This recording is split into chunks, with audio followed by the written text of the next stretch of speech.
Raw review for the April 14th episode of Raw. I'm Will, that's Brandon. We are the Cousins of Destruction Wrestling Podcast. As always, let's cheers, talk about some wrestling. Ha! The last Raw before WrestleMania. A little bit like, how are we going to get there? A little bit of how do we end this on a high note? Really kind of going. We talked a little bit about how it felt like cruise control at times. Did they press the gas at all, or did they just kind of ease up?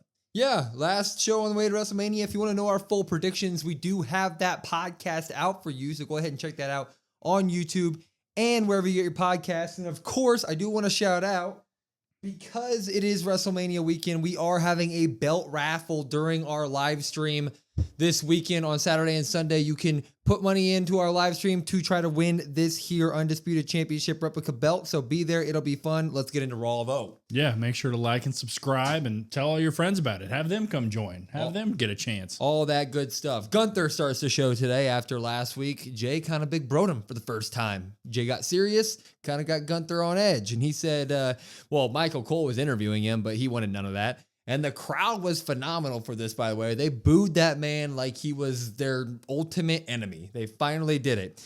And he said last week, Jey said he is not afraid. Tonight, I'm here to say that Jey is full of crap.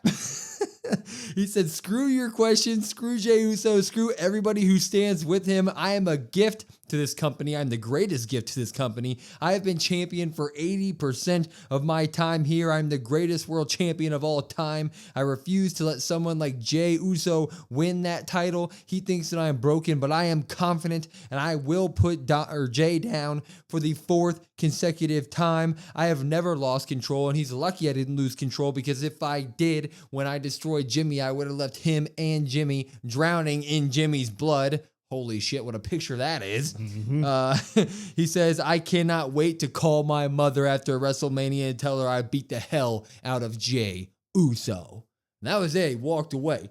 That's all I ever needed from this. I needed Gunther to cut one more I'm a huge bad guy villain, and that's exactly what he did. I'm popping it. The big baddie. Big baddie. He's like you call him. Big baddie Gunther.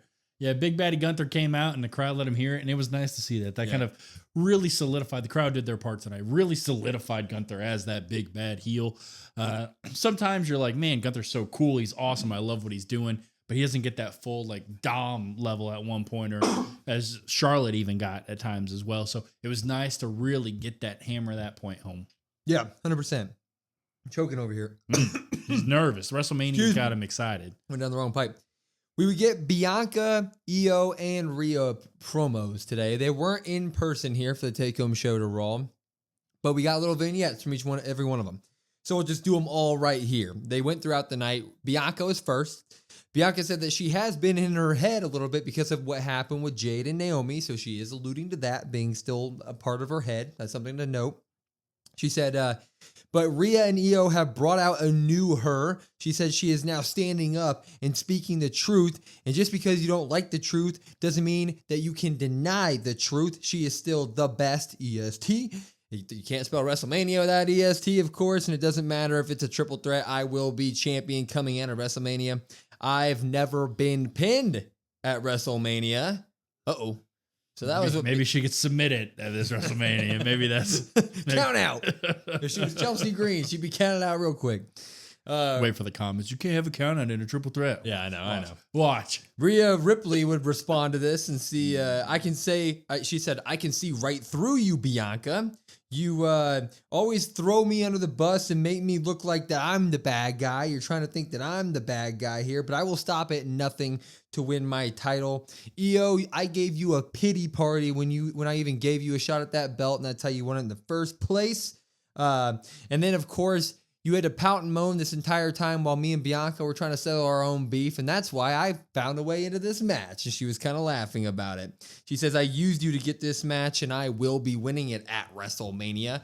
And then Io later in the night, it was later in the night, so I got to switch my page here. Yeah, Io's was much later in the night. Yeah, much in her native language, Japanese. Yeah, she's speaking Japanese, which is always better. Always better. And she cooked It's more intense. She says, you two have been pushing me out of the way and act like I am not the champion. I have what you both want, and I'm done being ignored. She said, you must go through me, and guess what? I am not afraid. You'll never forget the name Io Sky when I win at WrestleMania. I wish all these three were here in person on our take-home show to WrestleMania. But at the same time, most of us have been critical about how the story ends up going whenever they are in the ring together. So I'm just ready for the triple threat match. These were good vignettes from all of them. I'll pop it. It's good stuff. Yeah, it was good stuff. I would say they're nothing really crazy to write home about. No. They did their job, and that's all you really needed here. Like you said, I think WWE at times has been a little bit caught off guard. Maybe like Rhea, you see the online backlash, which Triple H obviously alludes to like online backlash not being real, which that's fair. Bianca's also getting booed at times where like maybe they didn't think she would get booed as well.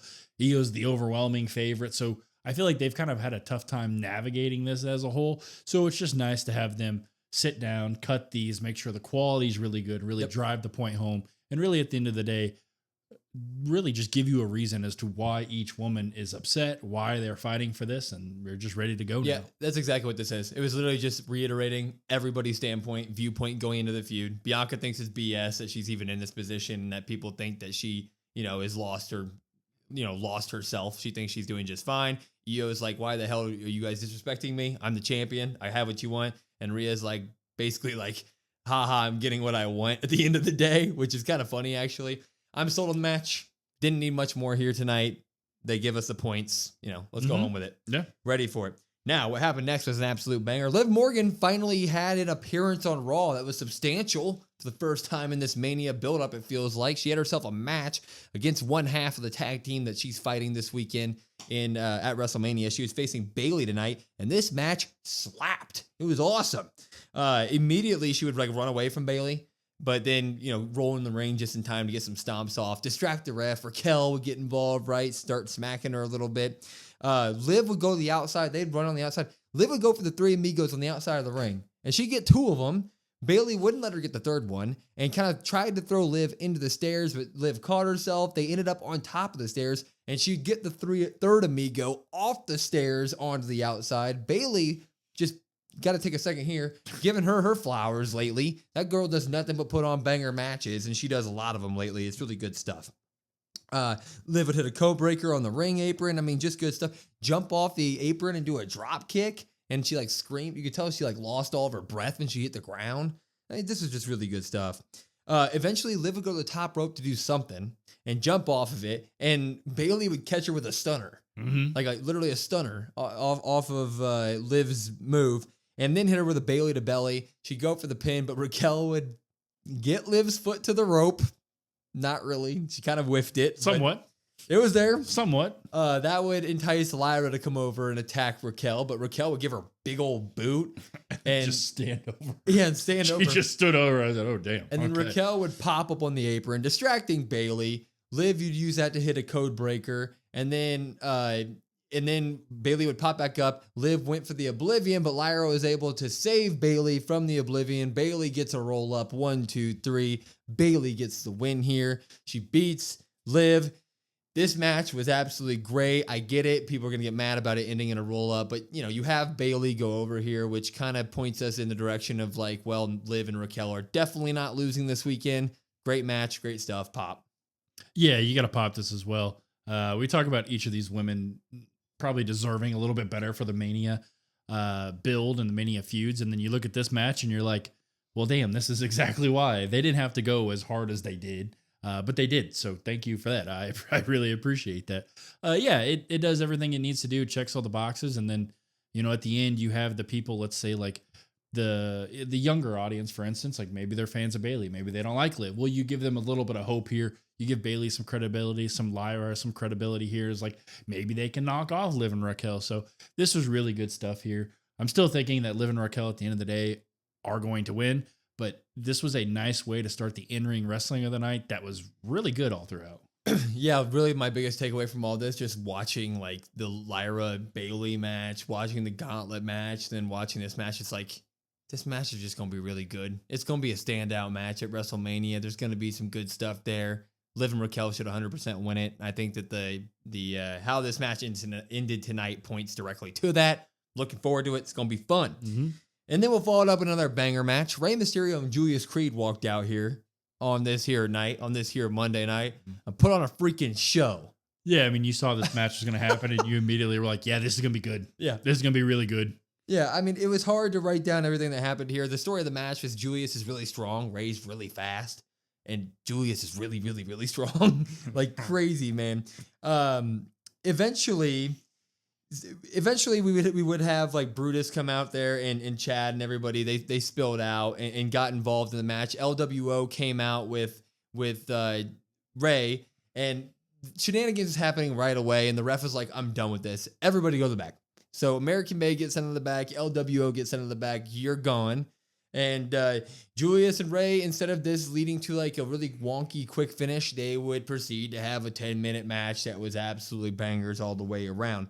There was even this spot on the outside where Ray would go for like one of his sliding, baseball sliding splashes that he does to the outside of the ring, and Julius caught him and then picked him up into a standing suplex position and walked him all the way around the ring, up the stairs. They went onto the apron, and Ray was able to reverse it, land on the apron, and Julius would go for a spear on Ray, and Ray would move, and Julius destroyed his shoulder. I mean, just speared the ring post like he was Goldberg. As hard as he possibly As hard as he could. Yeah, and that like suplex carry, it looked kind of awkward at first because you're like, what the hell are they doing? I've never seen this before. And then Julius is on his knees. It just proceeds to stand up and carry the man. It's like, Jesus Christ. Absolutely crazy stuff here. But he hit that post hard. They're putting on a show until El Grande Americano comes out. You don't see it. They don't show it on screen until later, but he does slide another piece of metal into his mask like he did last time.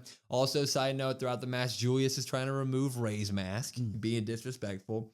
When El Grande shows up, Ray tries to take his mask off, but he's able to get in the ring, and he starts doing these like clotheslines with his face, basically. Running headbutts. Yeah, headbutts and taking out Ray with the metal in his head. And then LWO spills out, Dragon Lee more specifically, and he takes a headbutt from El Grande. And then, of course, Grande pops up to the top rope, hits a diving headbutt onto Rey Mysterio. Ray was able to win this match, by the way. Yeah, 619. 619 to Julius after some shenanigans. So he was able to get the match, to finish the match off there. But that is what ends up happening. El Grande stands tall at the end of all of this. So we're getting two luchadors at WrestleMania going at it. This match was phenomenal. I literally can't say a bad thing about it. Pop. Yeah, pop it as well. I mean, we talk a little bit about Ray. Like, does Ray really need to be on the card? And like, I saw that sentiment a lot over the past week since this match has been announced. And while I understand that as well, like Ray goes out there tonight and he has a 4.5 star match with Julius Creed. And you're like, yeah, this is really good stuff. This is fantastic stuff. It'd be 7 in the Tokyo Dome sort of stuff. Like, it was good. So you're like, yeah, that match is going to be fantastic at Mania. It's going to be great. It's going to be awesome. Main takeaway really though for this isn't even El Grande or Ray. It's Julius Creed. Yeah. Julius Creed's the main takeaway. Yeah. I don't care what you have to do. I don't care if it's at one point we said tag titles. I don't care if it's tag titles. I don't care if it's Intercontinental. I don't care if it's United States. I don't care what they do. Push this man to the moon. And then he'll backflip off of it because that's what he does. Yeah, don't let this be an Otis situation where you get the man really hot and then you just don't do anything. You have Chad Gable move on. And yes, I know Julius Creed is nowhere. Huh? Chad Gable? Oh, Chad Gable. Okay. I thought you were confusing Chad Gable with El Grande again. Of course not. They're completely different humans. We have to say that. No, I'm saying that, they moved off of the Otis push because they tried to go somewhere else with the Chad Gable stuff with the Wyatt Six. And I get Julius Creed is not over with the crowd like Otis ever was. But what I'm saying is, if you eventually push this guy and get him to a point where people are wanting to see him do single stuff, which everybody should after seeing this match, don't pivot away. Don't just go focus on Chad some more. Like, push this guy in a good way, split them off naturally at some point. But Julius Creed needs to have a singles run and do stuff because every time he's in a ring, man, it's just like jaw dropping. Yeah, and that's not to say him and Brutus can't tag and do some tag stuff as well. Some way, somehow, get them both on screen, get him on screen. It really is like Team Angle 2.0 with Kurt, and then you had Shelton Benjamin sitting there, and you're like, this guy is a star. Can we push him? It's the same thing with Julius Creed. Yeah, completely agree. We would get a War Raiders promo, and they have announced that the match this weekend is personal because New Day tried to end their careers, and that means it's war. And then New Day gets interviewed, and they're like, we're not scared of war. We've been here a while, so we're ready for the war. No. Drop. Yeah, dropping it. War Raiders also said that it was New Day's fault that they got DQ'd somehow, but He hit him with the chair. He took the chair out of Woods' hands, and he willingly hit Woods. We don't need to keep pushing it. We'll just say it one more time. The fact that the Raw Tag Team Championships are making the Mania card, but not the SmackDown is or Chelsea Green. There's no words to describe Chelsea it, man. Green too. We'll put her in. It's so bad. Mm-hmm. Good stuff here again, though. I mean, singles matches tonight were just the in-ring stuff tonight was really good. Really good. AJ Styles versus Karrion Kross. Karrion Kross, have not seen this guy in the ring in a while. They work a bunch of live shows. He's always fighting in the live shows. So is Scarlett, for that matter. But Kross would start this match out doing character work because that's what he is so good at. If you don't know, he has a YouTube channel. You should check it out because he's really good there too. But he's trying to talk to AJ. He's saying, I'm doing this for you to try to help you. And he's changed his gear up. Looks a little bit like AJ Styles gear. He's wearing some long pants, all the good stuff. But he destroys AJ for the bulk of the beginning of this match. Scarlett gets involved every once in a while whenever Kross is able to distract the ref from time to time. They spill out on the outside. He then sends AJ into barricades, throws him into the timekeeper's area, all that good stuff. Hits the final prayer, gets a 1-2 ooh there. And he even does this thing halfway through the match where AJ hits him in the ankle and Kross buckles at the ankle and acts like he's actually hurt, and the ref pauses the match, and he's mimicking and mocking AJ Styles' ankle injury that he just came back from, and that makes AJ Styles all pissed off, so he comes back with a vengeance and eventually gets a phenomenal forearm onto Karrion Kross, gets the 1-2-3 win there. But we would have Logan Paul come out because they do have a WrestleMania match this weekend. And he does something I've never seen before. He says, congrats, AJ. That's a really good win. You showed these people why our match at Mania will cook. And we're here to make money. So this is what you're up against this weekend and why we're going to make money. And he points to the Tron, and the Tron, it shows like a 3 or 4 minute hype package of Logan Paul highlights. And we just watch it. We just watch it, and AJ just stands in the ring. Yeah, he's just standing in the ring. And then we're done with it, and now AJ's mad, and he throws the mic, and he starts to storm at Logan, but Karrion Kross pops back in the ring, and AJ Styles, and then Logan Paul runs in the ring, and AJ's trying to deal with both of them. He does end up dealing with Kross somehow, and then Logan Paul does get we're going to call it the prime punch into the back of the head, and then he hits the pulverizer on AJ Styles, but the Logan AJ stuff is what it is. I think that Logan Paul is sort of a good heel. Do I think this is an entertaining feud? No, but like the Karrion Kross stuff tonight was really good. Love to see it. AJ did good work for him. I'm gonna have to pop that kind of stuff. Yeah, I'm gonna pop it as well. There wasn't anything bad. Yeah, so gonna pop it. Don't want Kross to get kind of lost in this. Like Kross was really good. Kross needs some more time on his own. I know he's really good with the character work and backstage and the social media and all that stuff, but he showed tonight he's good in the ring. So yeah, he really needs that some more. As for the Logan Paul, AJ Styles stuff, okay. Yeah, I it needs to be called the prime punch. It needs to be called the prime punch. That's the one takeaway I have. And more of the takeaway is I think Kross proved that they should do a feud. I think AJ Styles and Karrion Kross should have a good, decent, long feud. They should dive deeper into that after we get whatever the hell this Logan Paul, AJ Styles stuff is after WrestleMania. And on next Monday, commit to Karrion Kross and commit to a decent storyline and see where we go from there. Because that man puts in work. Yeah, I mean, they've really been hinting at that for a really long time. So it would be weird for them to not have something. If this is the one match you get when they've been building at that for kind of months, it's what? No, that don't make any sense. Yeah, right.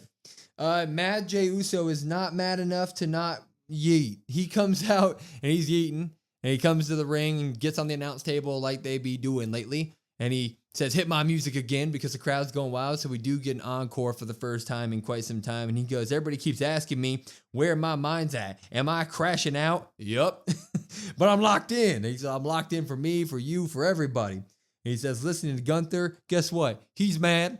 He's afraid. And I'm going to whoop his ass at WrestleMania. Hit my music. Yeet. I get why people are going to get mad at this because everybody always hates when Jey Uso comes out and he hits his music again. He does the yeets. But I'm so sold on the feud already and ready for it. I like that Jey Uso came out and he's like, are you scared? I'm going to get you. It's Yeah, Jay, I'm with you. I'm popping it. I was happy about it. Yeah, I'm gonna pop it as well. Not a lot here, but like what you got was good stuff. Yeah. And then at the end of the day, you know, this is a prime example. Triple H talks about it a little bit. Like the people on the internet, those people aren't real. The criticism, I mean, us, we're real. So listen to us. But That's us. you have like you talk about it and you see a lot of the hate for Jey, and that really kind of picked up after he won the Rumble. Like I feel like everybody was supportive, and then he won the Rumble, and everybody was like, "Well, no, he can't do this," but he is doing it.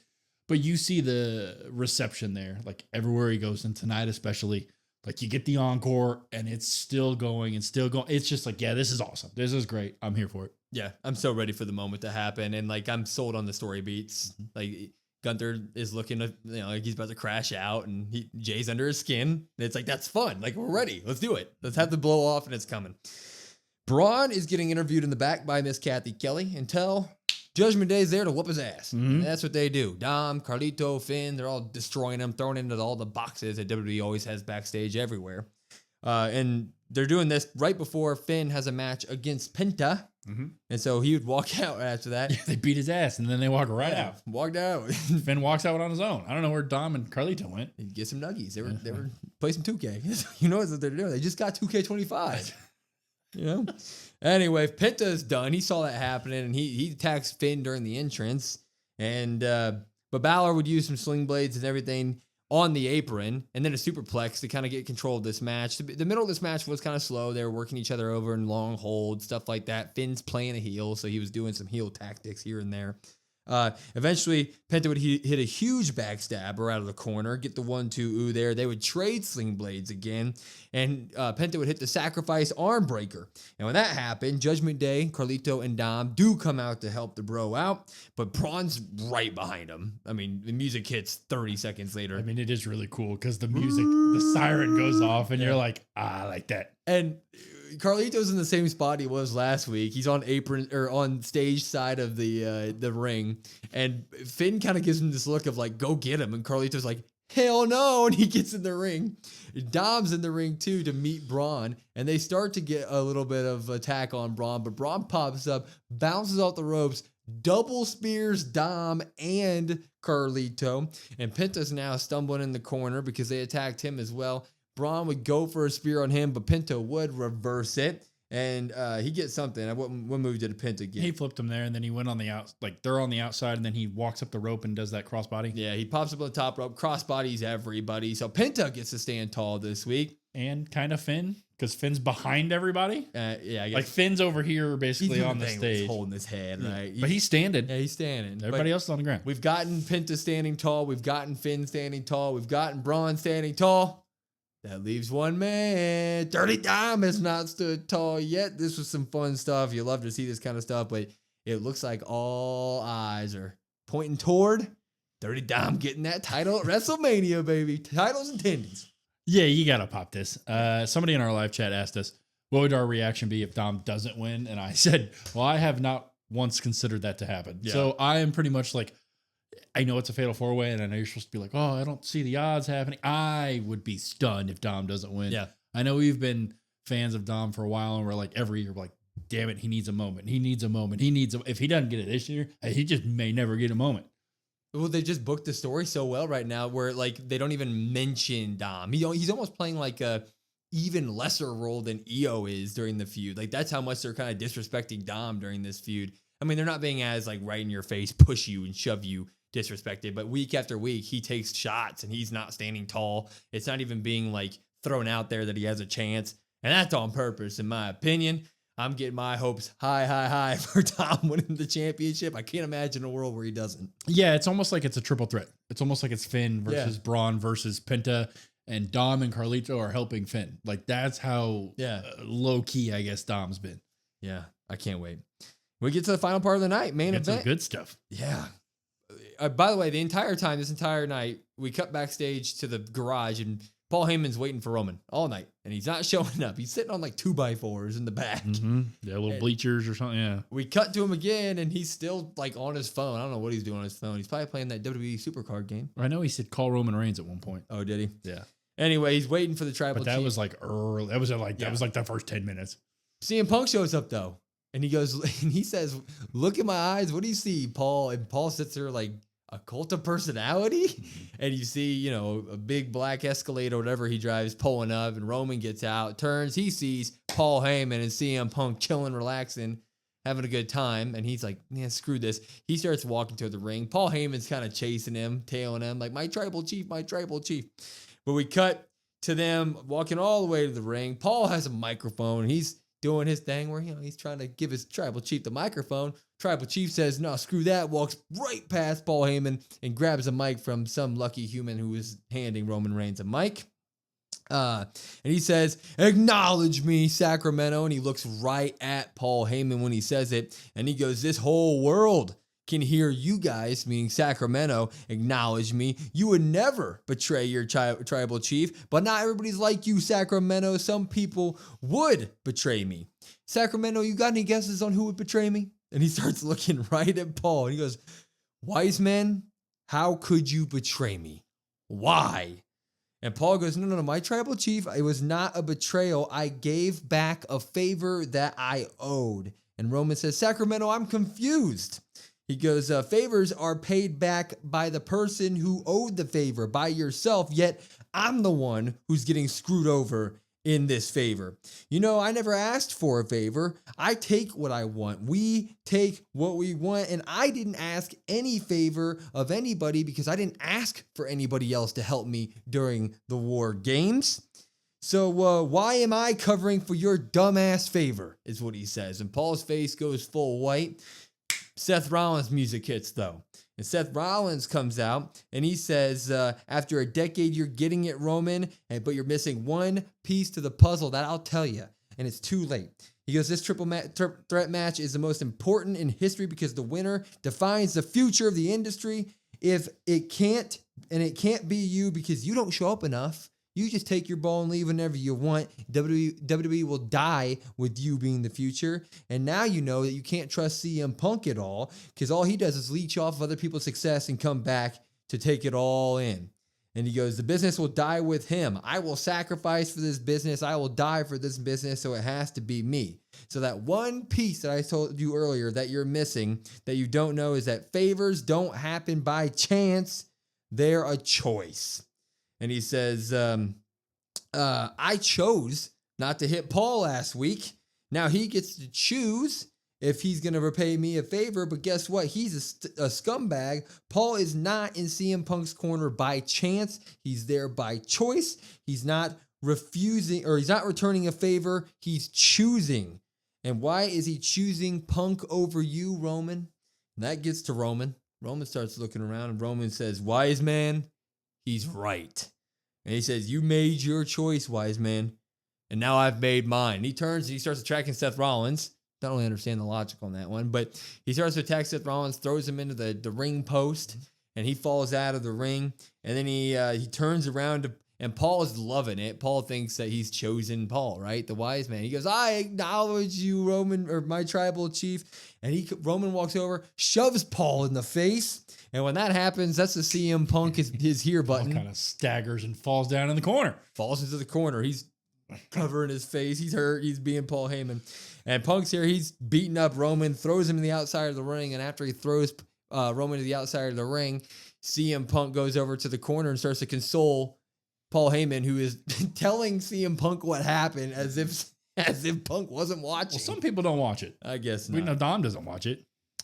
Roman Reigns pops up because he wasn't that injured, spears CM Punk, and all you see is Roman standing over CM Punk, and he's in the exact position he was in when the Shield turn happened, and you see in the background Seth Rollins creeping up with a chair, just like old times, and he's wearing goofy Seth Rollins outfit, but it does have, like, it's full black on the top, and it has like the utility pockets and stuff, just like his old and the boots like it's like a modern Shield Seth look. The callback.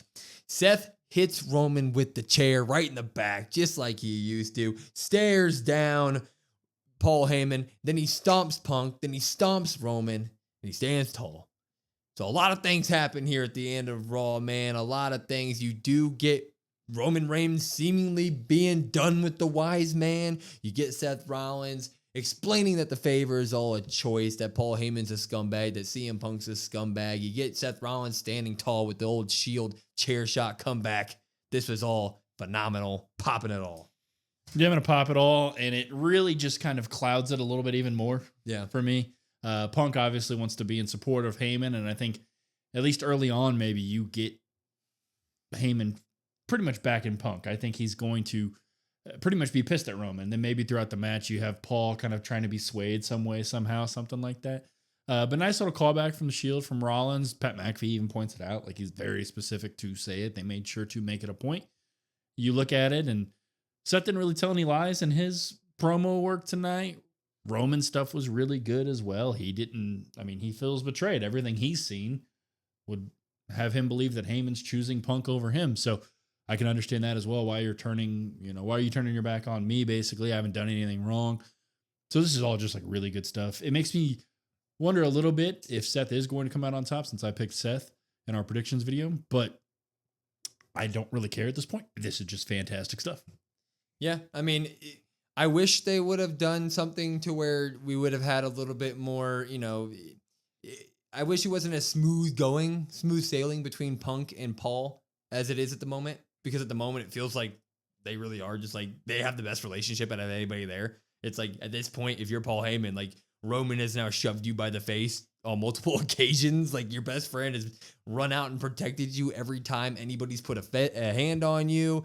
So it really is kind of like Punk's the obvious choice right now for Paul Heyman going into the match, but that's also a question mark there, right? So that's part of it. I love all of it. I'm always a sucker for a Shield, callback like that, where we get the chair shot. And then, of course, it happened last year during the main event. So you just have the story of Roman Reigns and Seth Rollins just is a cyclical, cycle of beatdowns that we can never seem to finish. I'm just ready for this main event. That's kind of what Raw was tonight. It was just nothing huge pushing more story down our throats with all these feuds. It was just like the tables are now set and you're so close to eating. Just let's get to this weekend. Yeah, it was a nice little bow on the end of things. Like I said, it wasn't like they didn't jam on the accelerator. They didn't slam it. They didn't go 0 to 100 or anything. They just slowly cruised down the highway. And it's like, all right, well, that's our destination. We'll get there when we get there. We're not going to give you anything crazy. It's 5 days away. Solid episode of Raw. Solid episode of Raw. We gave it 16 pops and 2 drops. I'll stand by that. It was a fun episode to watch. The wrestling was really good. Yeah, wrestling was good. We have our stories. We're ready for WrestleMania. We have one more stop on the road to WrestleMania. It's SmackDown. We'll be live streaming that as well. YouTube.com/@CodWrestlePod. Then, of course, we will be doing our WrestleMania live stream this weekend, which will include a belt raffle for this here undisputed replica title belt. It can be yours to win. Just stop by the live stream on Saturday or Sunday or both the entire time. We'll have a donation section up. If you donate, you're a part of it. Can't wait to see who wins that. So be there for that. For everything else, at COD WrestlePod, COD WrestlePod, YouTube, and wherever you get your podcasts, that's where we are. We have a link tree in our bio. It's got all of our socials and everything in it. So just go in there, hit it. And then if you want to join our Discord, we have a really fun thing going on there with WrestleMania predictions. We would love to have you in there. We have a bunch of people that are having a great time. So it's a lot of good stuff. I'm Will. That's Brandon. We're the Cousins of Destruction Wrestling Podcast. We will see you next time.